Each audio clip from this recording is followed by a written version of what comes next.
fiery horse with a street of light, a cloud of dust, and a hearty hi-yo silver. The Lone Ranger.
With his faithful Indian companion Tonto, the daring and resourceful masked rider of the plains led the fight for law and order in the early western United States. Nowhere in the pages of history can one find a greater champion of justice. Return with us now to those thrilling days of yesteryear. From out of the past come the thundering hoofbeats of the great horse Silver. The Lone Ranger rides again. Come on, Silver. Let's go, big fellow. Hi-yo, Silver. Hi!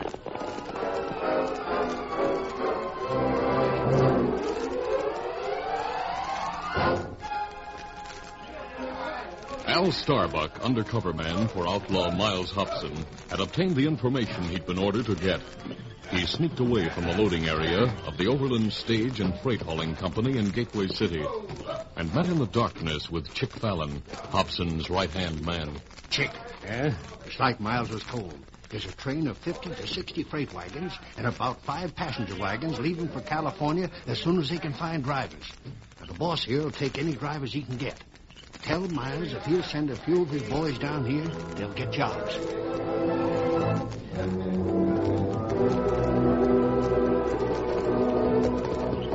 Oh, there. Whoa.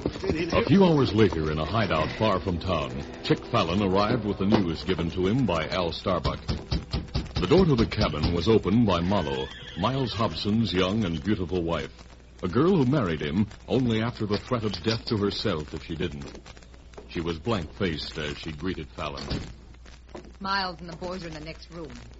They're waiting for you. Is Pete Shelton in here, too? What do you mean by that? Do you think I'm blind, Marlowe? I still don't think... Never mind. Forget what I said. I'm here to see Miles anyway.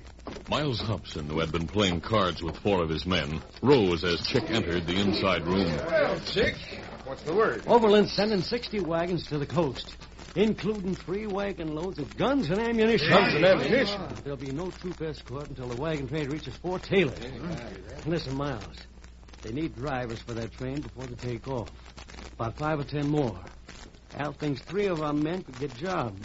And if they did... Hold it right there. If they did. Hey, what a thought I have. What is this idea, boss? You, Pancho, you, Casco, and Ascota. Go to the Overland outfit and get jobs as drivers. You handle those big wagons, don't you? See, handle mules, horses, anything. You do. I know you can. Well, we know that the Overland train stopped for the night at the entrance to the pass that goes through Sandstone Gulch. That's on the 2nd day out. You're right about that, Miles. Al told me that. Everyone knows that. Well, if you 3 men could stampede the horses on the picket line, every man in camp would be chasing them. And meanwhile, you have the 3 wagons hitched up to the gun wagons and gallop away with them. See, that is a good one. It could be done. Sure it could. And you'll ride right to the end of the gulch where Running Wolf and the Apaches would be waiting for you. Take the gun right to the Indians? Running Wolf? Sure. We're going to steal the guns we sell to them. But if it's a 60-wagon train, we give them the guns for nothing. For nothing, Miles. But that's crazy. The money from so many guns would make us rich. The Indians wouldn't have enough gold to pay us. They'll pay us in another way. And they'll make us all rich by doing it. How? As soon as they get the guns, they'll ride back and use those guns to wipe out the wagon train. When that's done, we move in, pick up the gold that's on the train, and anything else that's small enough and rich enough to carry away. You'll kill everyone on the wagon train? Yeah. Why not, Pete? Only it's the Indians who'll do it. Yeah, that's right. We can get away and get rid of any stuff we have to sell before the soldiers ever know about it. And I'll make sure that Running Wolf doesn't spoil our game. I may even talk him into fighting the soldiers. With guns like we'll give his people, they might wipe out the army, too. That'd be funny. Boss, I think someone's listening at the door. Hmm? Yeah, I see. And I know who it is. Wait here. When Miles Hobson walked into the outer room and closed the door behind him, he started to walk slowly and with a menacing air towards his beautiful young wife, Mollo. I thought I warned you never to eavesdrop. I thought I warned you not to... Stand right there, Miles. Hey, what the... Don't move another step. Gun. Mollo, where'd you get that gun? From inside the chimney where you'd hit it. Well, put it down. Stop pointing it. If it goes off... Yeah. If it goes off, it'll kill you. And that may be the best thing that ever happened. Well, you're crazy, Mallow, crazy. I may have been when I didn't leave you after I learned what an evil person you are. But I'm not crazy now. Well, now, look, darling, I I said just... stay there. Don't call me darling. You're planning to have Running Wolf and his Apaches slaughter I don't know how many people. Hundreds, perhaps. And you're planning to have them murdered because it'll help you get rich. Oh, come now, darling, you're all wrong. Really you are. I'm not. Oh, but you are. Oh, nice work, Pancho. Grab her arms. How did you... Now, take that gun, darling. Don't struggle. You really fell for that old trick, didn't you? Don't you're hurting me. Help me, someone, help me. No, we're real wildcat, aren't you? Well, I'll show you a thing. Miles, what's wrong? Go on, darling. Take that gun away from her, chick. Yeah, sure. Here, let me have it. That's it. Oh, my arm. I'm sorry, Ma. Cut that, Pete. All right. Pancho Acosta, grab her, tie her up. No. You come on, please. You hold it, Pancho. You tie her. Hey, what's this all about, Miles? What happened? It's not what happened. It's what might happen if I leave her here.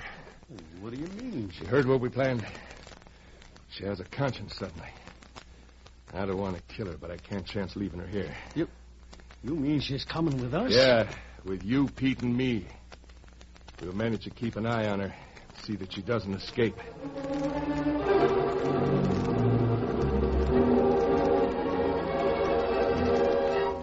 The next morning, Casco Meade, Pancho, and Oscoda prepared to leave for Gateway City, where the Overland Stage and Freight Hauling Company was located. Hobson gave the men final instructions, concluding, And we'll be waiting for you 2 days after you leave at Rock Pasture. Our overland wagon train stopped there to prepare for the journey into the mountain country next morning. You'll take the wagons then. You have that straight? Senor Miles. And go ahead. Good luck now. Be careful. Pete. Yeah, boss. Get Mallow's horse. Bring it here. Oh, yeah, boss. Right away. Chick, let's go inside and escort my wife out here. My loving, dutiful wife. You're not going to keep her gagged? No, not while we're riding the back trails that I plan taking to the Apache country. We'll be around her at all times, 3 of us. Be no need to gag her or to keep her tied either. There's no place she could go if she did escape. She doesn't know this part of the country at all. So we'll let her ride free and have nothing to worry about. A few minutes later, the 3 men, Hobson, Chick Fallon, and Pete Shelton, rode westward. Their horses formed a moving wedge around Mallow Hobson as, eyes straight ahead and lips firm, she moved with them.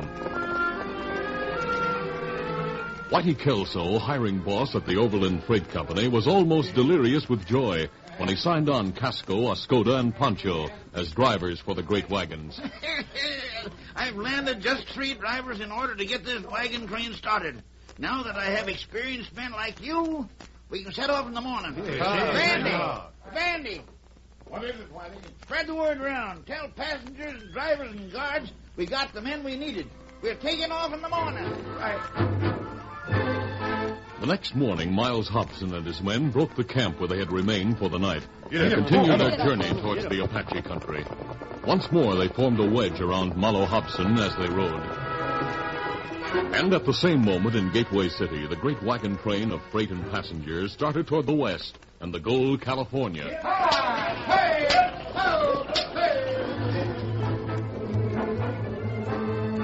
And that evening, miles to the west, Miles Hobson and his party camped for the night.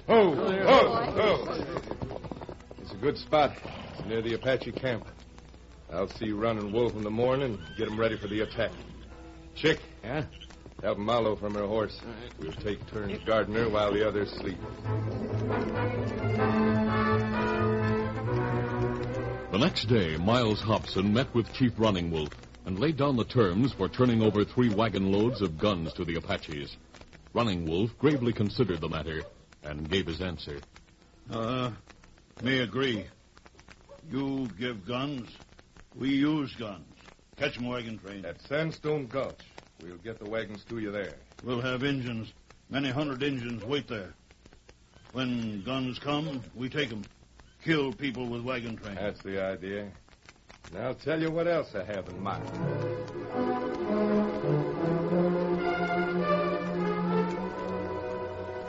Pete Shelton was supposed to be watching over Mallow Hobson as Miles Hobson and Chick Fallon ate that evening. When they weren't looking, he whispered, I'll be on the third watch. I'll take care of them then.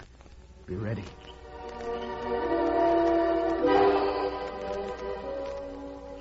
And that night on the third watch, Pete waited until he heard his 2 bosses asleep. He crawled to where they slept, his gun butt ready. He brought it down on their heads in rapid succession. Then Pete ran to Mallow. It's all right. I did it. You didn't kill him. No, I stop at killing, even for those who deserve it. It's so good of you, Pete. When I was alone with you today and asked you to help me, I was afraid. I mightn't. The only reason I came along, ma'am, I wouldn't let myself have any part of helping Indians murder my own people. I've done a lot of things, but never that. I thought you might feel that way, Pete. But we haven't time to talk. Let's grab the horses and get out of here. This way. A few minutes later, Mallow and Pete Shelton galloped away from the camp, heading eastward. But unknown to them, the man's anxiety to save the girl was to be his undoing. He had failed to tie the wrists and ankles of the 2 leaders, and his blows had only part of the effect he had expected. Within a short time, both Miles Hobson and Chick Fallon were on their feet, conscious. Miles, she's gone. So's Pete. So are the horses. And look, the hoof prints lead out here. See? They're heading back east. Yeah, toward the main road. Miles, they're going to try and warn the wagon train, that's it. You're right. I should have been wise to Pete.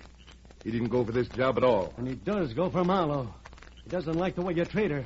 Don't look at me like that, I'm sure of it. Snake, I'll kill him. I'll kill her, too. But they're gone, Miles.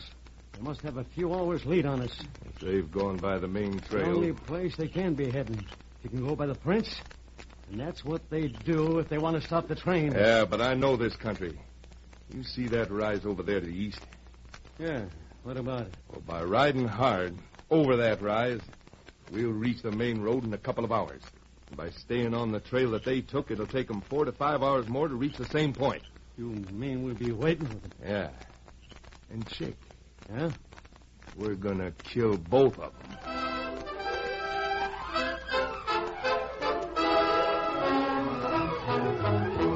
The curtain falls on the first act of our Lone Ranger adventure. Before the next exciting scenes, please permit us to pause for just a few moments.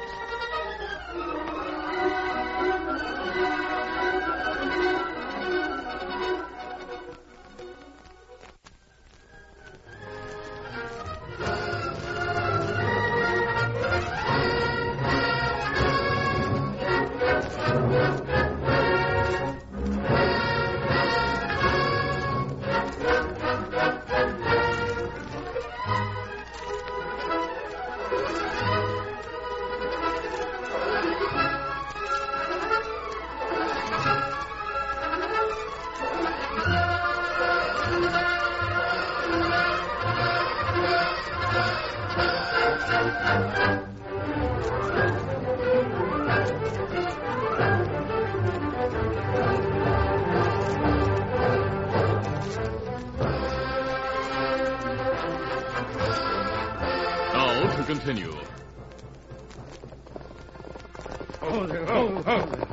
It was dawn when Miles Hobson and Chick Fallon, after riding hard and fast over the ridge, came to the spot where they hoped to intercept the couple they were pursuing. An hour passed before Chick saw the riders coming from the west. Here they come, Miles. Yeah, I see him. Get your gun out, Chick. Yeah. We'll move in on him. Get up there. Get up there. Get up.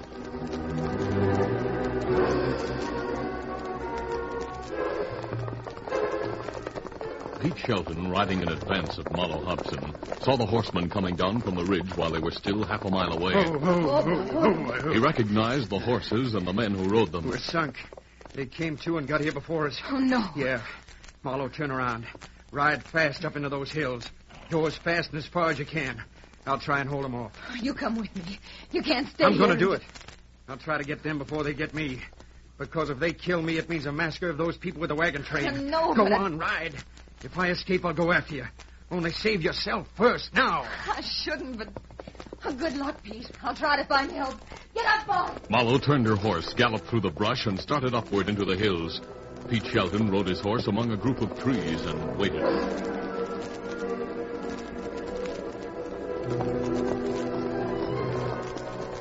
A few minutes later, Chick and Miles Hobson came along the main road, riding cautiously. Miles, I think they saw us. They stopped. Yeah, and it'll be somewhere around here. Hey, look, over there in the trees, a horse. Let's go. Come on, get up there. All right, don't come any further. We'll shoot if you do. Ho, Whoa, ho! whoa, whoa. You're going to make a fight of it, Chick. Yeah. It's no good, Pete. We'll take you, no matter what you do. Come out like a man. Take your man. Hey, that was close. Too close. We'll have to work in on the Miles. Right over to this side of the road, behind the rocks. Yeah, get up there. Come on. Watch out! That went right through my head. Easy. He's a good shot. We'll have to be careful. Start shooting, Chick.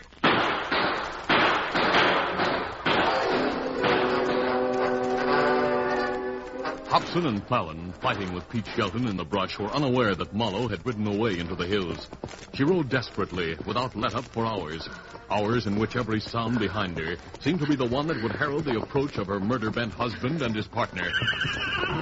Suddenly, her horse stopped, whinnied in a pitiful manner, and sunk to the ground in exhaustion. And at that moment, the underbrush in front of her parted, and two horsemen rode toward her. The sight of the mask on the face of the first man and the fact that the other rider was an Indian was too much. The nerve-wrought girl moaned and fainted beside the horse.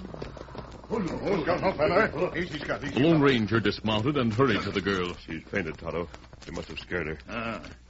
And look, Kimasabi, horse all sweat. Yes, he seems to be exhausted. Perhaps the girl is lost. Me get medicine kit. Do that, Tonto.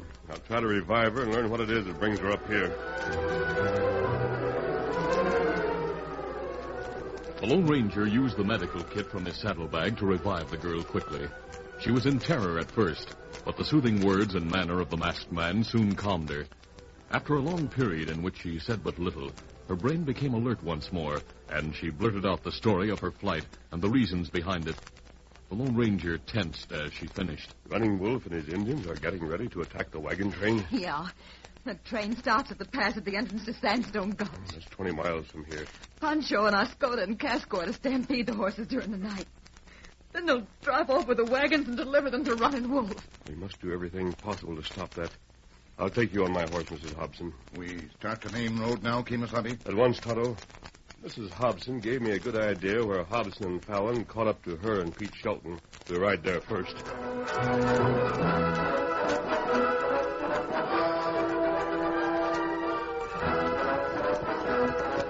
The last rays of the sun revealed all the Lone Ranger had to know when he, Tonto, and Mrs. Hobson reached the main road.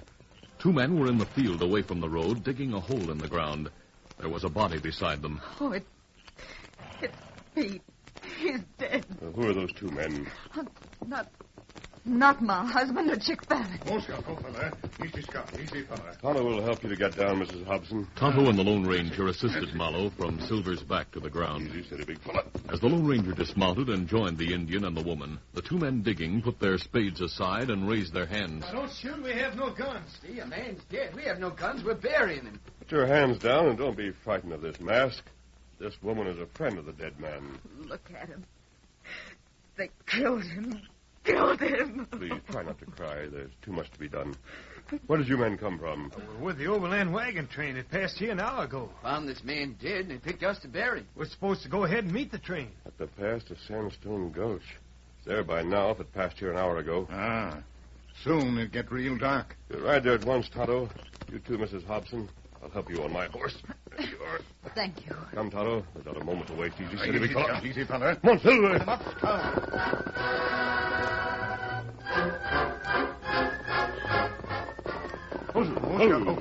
The Lone Ranger, Tonto, and Mrs. Hobson arrived at the widely extended wagon train camp early in the evening. Two men stepped out of the darkness and covered them with rifles. All right, mister, up with those hands. You two, Injun, raise them high. We have them high. Mister, where's the leader of the train? What do you care? I'm not an outlaw. I've come on a matter of life and death. I must see your leader at once. Why? Apaches, they're planning a raid on your train. Tonto, my Indian friend, will bear me out, and He's going to raid.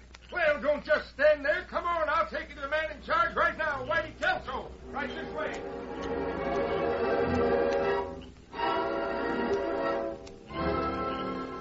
Whitey Kelso, in charge of the drivers and the expedition, was unbelieving at first. But he was a veteran of the West, and his memory was a storage place for names and the deeds of men. He recalled hearing of the Lone Ranger and Miles Hobson. Miles Hobson, huh? Yeah. I thought he escaped into Mexico years ago. Well, he's here now, not far away. And his men are in your camp, ready to work against you. The filthy varmints. That is, if what you say is the truth. Well, let's find out, Kelso. Let us stampede the horses after the camp is asleep. Why don't we hide at the picket line and see if they do? Well, that's a sensible thing. Get your men down there now and place them around in spots where they'll not be noticed. I'll do that, stranger. I want to be with you, because there's more to this than just a stampede of horses. You're tootin' right, stranger. We've at least 5 hours before they'll attempt their move, I imagine. Sure. Camp doesn't get quiet till after midnight. Fort Taylor's about 20 miles to the west of the gulch. Tonto will ride around the gulch and go to the fort. He knows every path and shortcut. Me get there maybe 4 or 5 hours. Be back with soldiers by sunrise. Kelso, we must take every precaution to prevent injuries to your people.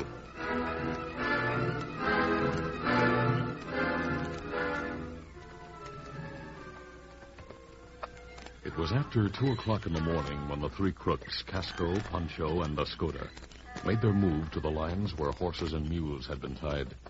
As they neared the spot, they saw shadows everywhere, but none that moved like men. This is going to be easy, I think. It's not going to be easy until we get to the gulch where Miles and Running Wolf are. Watch out now. Casco is right, Pancho. We have the gun wagons all hitched up without anyone seeing us. To get away, we must first stampede the horses. And I don't think we're going to do that. Get your hands up, you skunks. Stampede the horses. Lanterns were lighted and played on the three men. Look, all around us men with guns. Yeah, you didn't expect us, did you? If we did, we would have used guns ourselves. And died because we'd have drilled you. We ought to do that now. Not now, Kelso. There's a law to do that. And don't forget, we have bigger game to look after now. Yeah, you're right. We still have to worry about those Apaches, whether they get the guns or not. They keep them waiting till daylight, and ride in those wagons as we planned. If we do things in the right way, I think we'll have no trouble. Miles Hobson and Chick Fallon on their horses beside Chief Running Wolf were getting anxious. The stolen wagon trains were hours overdue, and they feared now that their plot had been thwarted. Chick talked across Running Wolf to Miles Hobson. We should have kept looking for Marlowe. Maybe she Hey, got look, to the... here they come. You see, Chief, just like we promised. The three wagons. Well, now. And it's all right, too. See? Pancho's driving the first one. And, sure, that's Casco and Escoda on the other two. You see, Chief? Me see. Now you go lead wagons here with guns. Sure. Come on, Miles. Get up. Get up, boy. Come on, get up.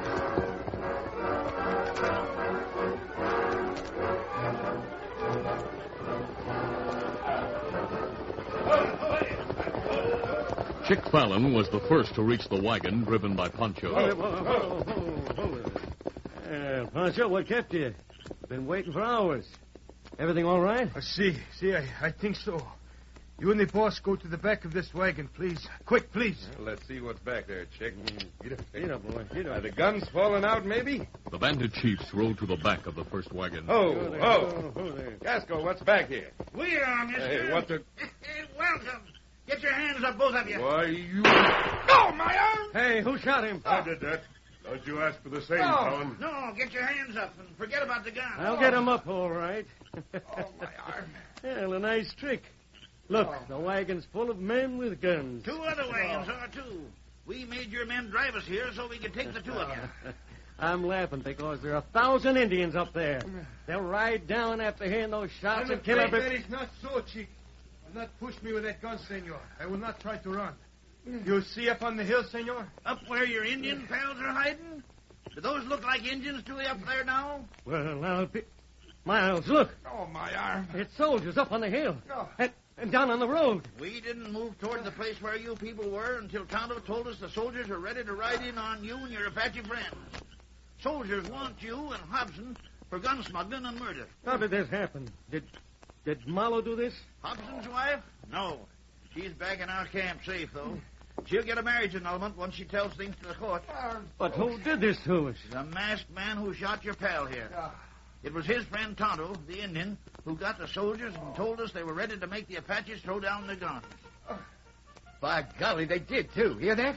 Means the Indians are giving up. But you didn't tell me who the masked man is. Well, let him tell you himself. He's gone, Whitey. He and the Indian rode off. Well, doggone. Here he saved a few hundred lives, and he rides off before we can say thank you. That's the way he's always been, Whitey, I hear tell. Yeah. And maybe, Fallon, you can figure by this time that we're talking about the Lone Ranger.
This is a feature of the Lone Ranger Incorporated, created by George W. Trendle, produced by Trendle Campbell Muir Incorporated, directed by Charles D. Livingston, and edited by Fran Stryker. The part of the Lone Ranger is played... You've been listening to the OTR Gold Network. Find more classic radio at otrgold.com.